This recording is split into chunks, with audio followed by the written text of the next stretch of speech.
Assalamualaikum warahmatullahi wabarakatuh. Perkenalkan, nama saya Rani Armelia dengan NIM 877603939. Di sini saya akan memenuhi tugas 2, yaitu pembelajaran terpadu yang dibimbing oleh Bapak Askari S. Komen M dengan tema yang saya pilih yaitu menjaga kelestarian lingkungan.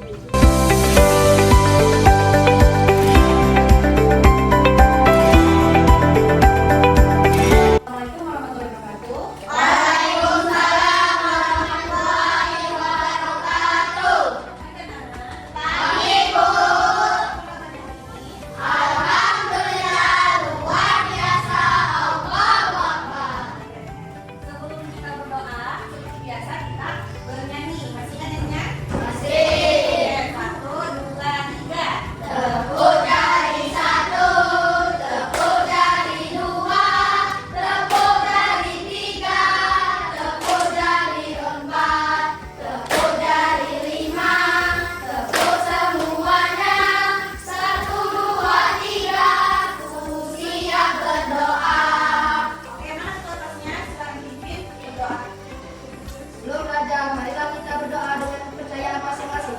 Doa mulai. Doa selesai. Anak-anak, hari ini hadir semua? Hadir. Oke, baca dulu ya.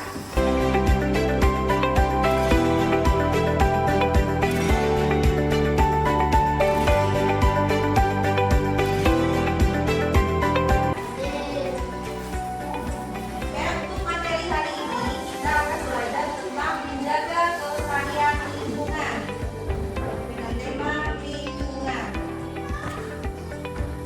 Sebelum kita mulai pelajaran hari ini, Ibu akan menjelaskan terlebih dahulu tujuan dari pembelajaran yang akan kita pelajari hari ini, yaitu menjelaskan hubungan antara komponen dan ekosistem seperti makhluk hidup dan lingkungannya, menjelaskan bagaimana manusia berinteraksi dengan lingkungan serta dampak positif dan negatifnya, menulis dan menyajikan laporan hasil pengamatan sederhana tentang lingkungan sekitar dengan bahasa yang baik dan benar. Kami menunjukkan sikap peduli terhadap lingkungan melalui tindakan nyata seperti menjaga kebersihan dan menanam pohon. Oke, untuk pembelajaran pertama kita akan masuk ke pembelajaran inti, yaitu menunjukkan kepedulian terhadap lingkungan sekitar melalui tindakan nyata. Seperti apa itu? Oke, apa tema tadi hari ini?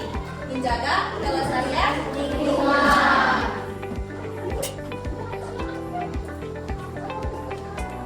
Nah, yang pertama, tadi Ibu sudah jelaskan tujuannya, menjelaskan hubungan antara komponen dalam ekosistem seperti makhluk hidup dan lingkungannya. Contoh dari menjaga kelestarian lingkungan yaitu membuang sampah pada tempatnya. Ada lagi? Selain dari ini? Apa? Ada nggak? Menanam pohon. Menanam pohon. Ada lagi? Contoh yang lain? Mengikuti kegiatan bergotong royong dan banyak lainnya ya. Ini sebagian dari contoh menjaga kelestarian lingkungan.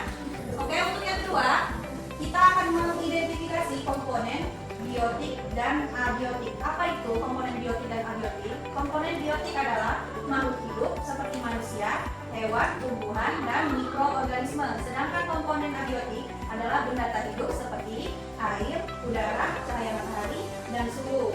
Hubungan antara komponen tersebut dengan ekosistem seperti makhluk hidup saling berinteraksi agar dapat bertahan hidup.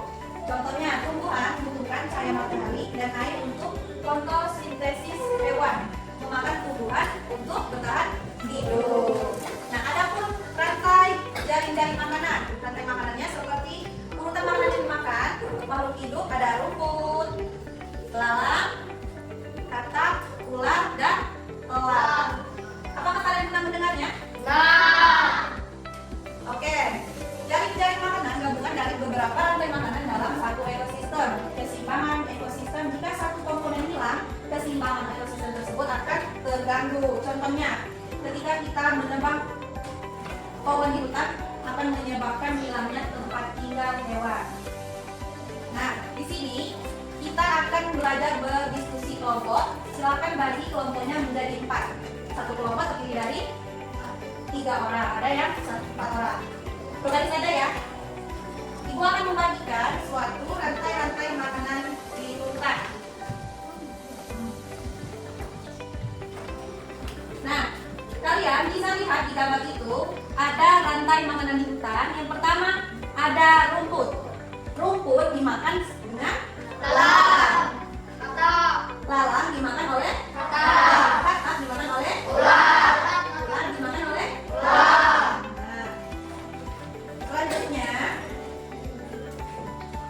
berdasarkan gambar tersebut, tumbuhan berperan sebagai produsen karena mampu membuat makanan sendiri untuk melalui fotosintesis. Itu ditaruh belakang gantian. Yang lainnya mau lihat. Nah, gantian ya. Nah, lihat gambarnya. Tumbuhan tadi berperan sebagai produsen karena mampu membuat makanan sendiri melalui fotosintesis. Adapun belalang, katak, ular dan elang disebut konsumen karena mendapatkan makanan dari organisme lainnya.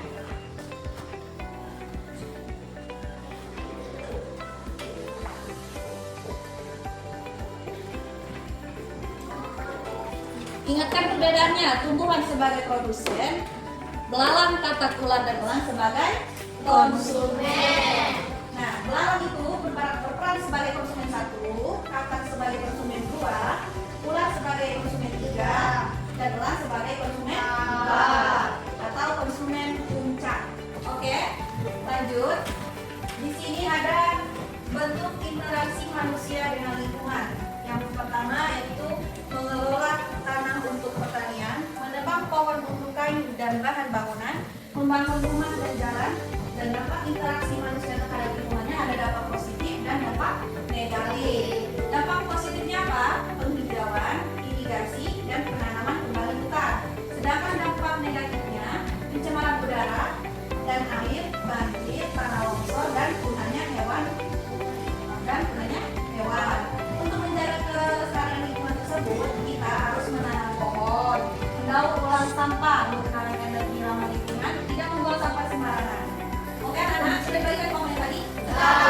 Keluar ke lingkungan kelas untuk mencari komponen-komponen abiotik dan biotik. Ayo.